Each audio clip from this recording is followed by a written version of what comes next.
Jay Harwood's a special edition of Amazing Conversations with my good friends R.A. Dickey and Benny Agbayani. And both of these guys are going to be playing in the 2025 Alumni Classic, Shea Stadium versus Citi Field. Guys, let me just briefly read over the roster. We got a great lineup for the Shea Stadium team. We got Bobby Valentine, Willie Randolph, managers, John Franco, Al Leiter, Mike Hampton, Billy Wagner, Rick Reed, Pedro Martinez, Mike Piazza, Paul Duca, Carlos Delgado, Todd Zeal, Edgardo Alfonso, Jose Reyes, Ray Ordonez, Robin Ventura, Carlos Beltran, Cliff Floyd, Andy Chavez, and last but not least, Benny Agbayani. For the old battling Citi Field team, managed by Terry Collins and Jerry Manuel, we got Johan Santana, Matt Harvey, Noah Syndergaard, Bartolo Colon, John Neese, the great R.A. Dickey, Josh Tolley, Ken Pilecki, Ike Davis, Josh Satin, Ruben Tejada, Kelly Johnson, Estrubel Cabrera, Curtis Granderson, Mike Baxter, Juan Lagares, and Kirk New on ice, and Mookie Wilson and Darryl Strawberry will also be there.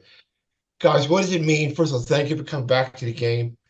What does it mean to put the uniform on again, all right? Let me start with you. Looking forward to everything?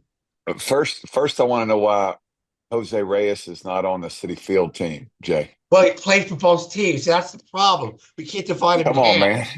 man. You can't. He's a Citi Field guy, man. I know. We're gonna Give work us on it. Jose. We're gonna get killed with those guys. We had a play meeting before I forget. September 13th, 7:10 game with Texas, and it'd be in the afternoon leading up to that game. So, well, how about you, Betty? What does it feel to put the uniform back on again? It's going to be awesome. I mean, especially in Citi Field. I mean, if they played in the old stadium, I mean, we'd have rats be running around the field. But it's going to be awesome seeing all the guys and, just, all the great players that came to the Mets organization. You know what? You two guys are really in, like, you're both fan favorites, kind of for different reasons.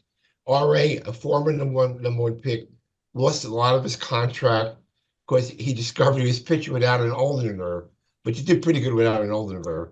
And Benny Agbayani, 30th round draft pick, became fan favorite. All right, so why do you think you became, why was your story so great to the fans that you were adored by all the fans in New York at the time you were here already? Well, I think it certainly helps to win. I mean, if you come to New York and you don't win, I don't think the story matters as much. But if thankfully I was competitive while I was a New York Met, and I also threw a pitch that was pretty entertaining to watch, I think. And so there was a real connection there. Yeah. So when you're throwing knuckleballs, any Joe Blow in the stands thinks he can throw one. So automatically there's a connection there when they're watching you pitch. And I just really enjoyed it. It was a blue collar atmosphere. That's kind of how I was raised and grew up. And I connected with that fan base in a real special way and still do to this day. Betty, yourself, you weren't 6'4", 190. You were like every guy, you're every man. Was that, do you think, why people, came attracted to you and the way you played, the Hawaiian punch and everything? I mean, the fans loved you the time you were here. Yeah, it's, being that blue collar player, being the underdog, and you just want to go out there and win. And just being around those fans, and seeing that atmosphere, they wanted to win. And if you go out there, you show them what you can do, and they'll be behind you. You'll take your licks when you lose, but when you start winning, they're right behind you. Ben, let me take it back. Game 3, NLCS playoffs against the Giants. Bottom of the 13th inning, score tied. You came up. Take it from there. Yeah, I came up. I just came up and I just said, hey, you know what? I'm gonna try to end it right here. And I got a good pitch, and once I hit it off the bat, I saw Barry running back, and I was like, oh my gosh, I don't think I got enough. And then, it went over because that stadium. That old stadium we used to play in, the air is pretty thick out there. So, you really had to hit the ball. Yeah. RFU 2012 magical year, Cy Young 20-6, lead the league in strikeouts on the All-Star team. Looking back, how did you feel when you won your 20th game against the Pirates, right? If my memory serves me Yeah, correctly. Yeah. yeah, the last home start too, and I was on my knees the night before, just praying that, after all we've been through, that it would happen at Citi Field, so that the fans, we were out of the race kind of, and so it was kind of the only thing going on at the time, unfortunately, and a lot of people were invested, and so I was thankful that it happened at Citi Field. And I remember David Wright hit a big home run around the fifth or sixth inning, to give us a little bit of a cushion, and I tried to take it from there, and it was magical, man. It was a beautiful day, and fans were great, and they had been there all year with me, and so it was to get to celebrate that with them in the moment, instead of being in Florida the next week and trying to win a game to get to 20. Like, that was pretty magical. And he had another big home run that year. We opened a year in Japan in 2000. Game two, pitch hit grand slam in the Tokyo Dome to beat the Cubs 5-1. You had a lot of your Samoan wrestling friends at the game, if I remember correctly. That was a pretty big hit in your life too, huh? Yeah, that was, especially knowing that I might not make the team, and being the last guy off the bench. I came up and hit that ball and celebrated. Like they say, it's one of those things where you just keep hanging in there, and you never know what's going to happen. And I was very fortunate to stay with the team that year. Or let me talk to you another. You had a stretch in 2012, two consecutive one-hit complete game, very rare occurs. What do you remember of those two games? I forgot when was the hit early on. Did you take a whole no-hitter late in the game? I just forget. I know there were two straight one-hitter complete games. Yeah, like the Tampa Bay one hitter, the first batter of the game got a hit. Remember, it was a dribbler to David Wright. That's right. Right. Should have been BJ error. BJ Yeah. Upton hit like a slow roller, and he tried to barehand it, and it was a tough play, and we didn't make the play. And then I didn't give up a hit after that. But the one against the Orioles was like the sixth inning or fifth inning.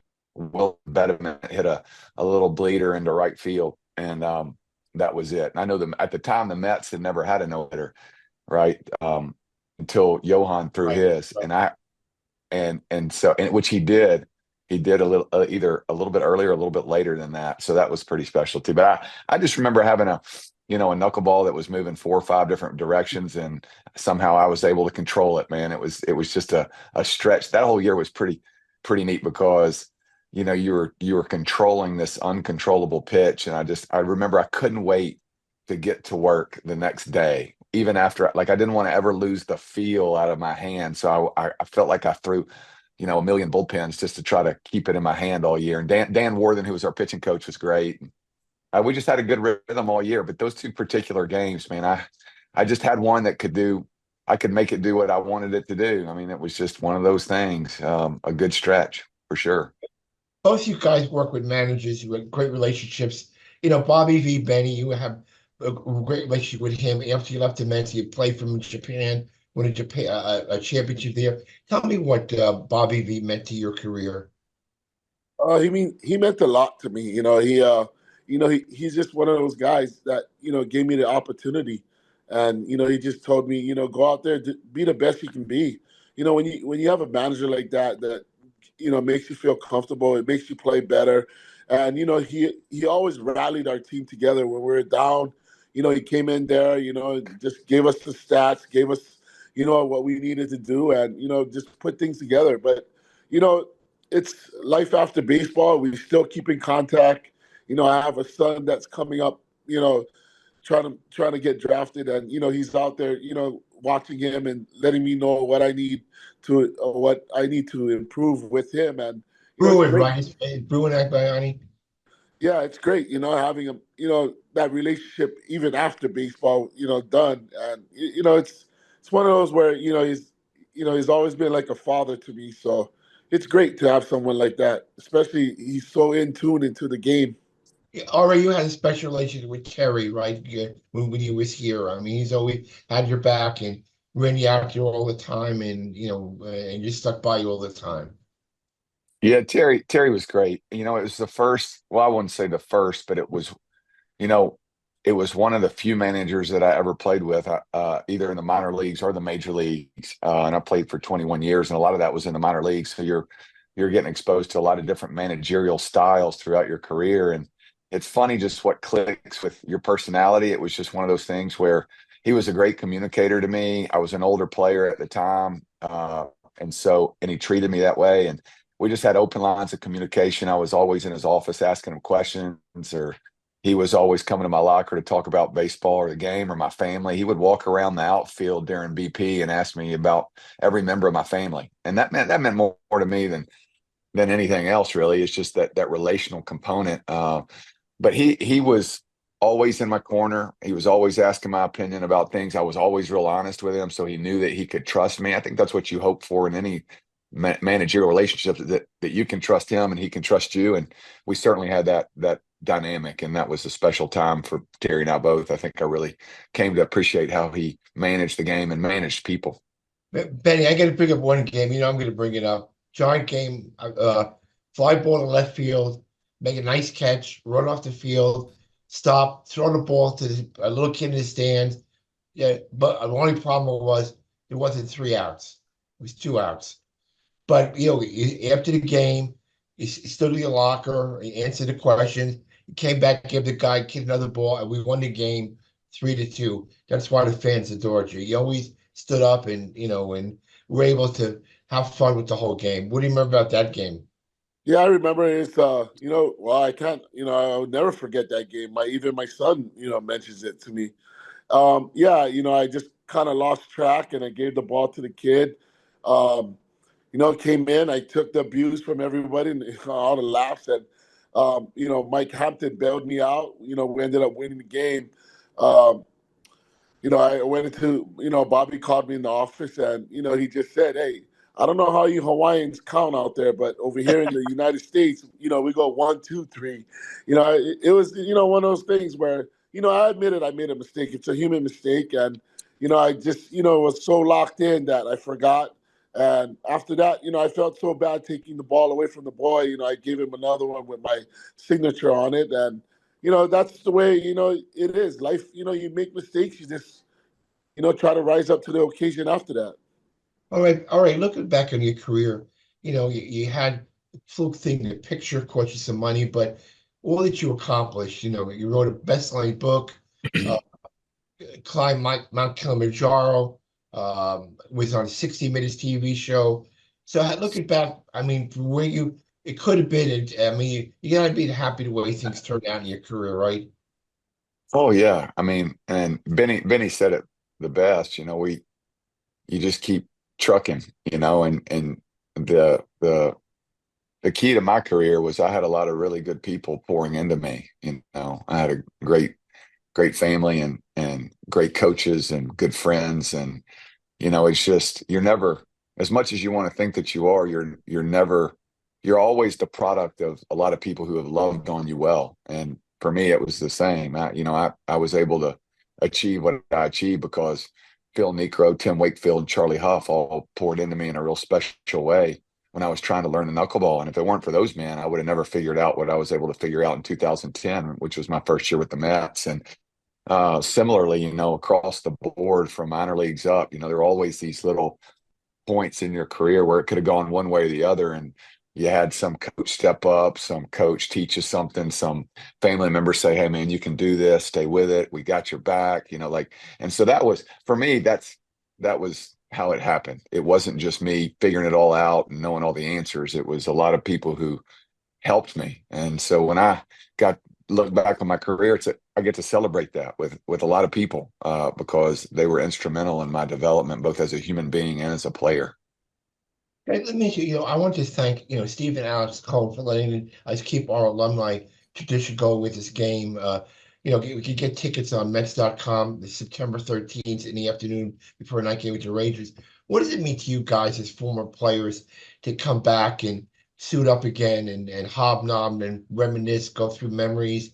I mean, keep friendships alive. I mean, how is important it is for you guys to keep this kind of stuff going? Whoever wants to start first. Go ahead, Benny. All right. This what like I said, life after baseball, just being around the players. That's what I miss the most. The game. Yeah, I love the game, but just seeing everybody, seeing all the former players, all the players that been through the organization. That means a lot to me because you play with them, you're there with them. They're like another family to you. Just being around the clubhouse, shooting the breeze.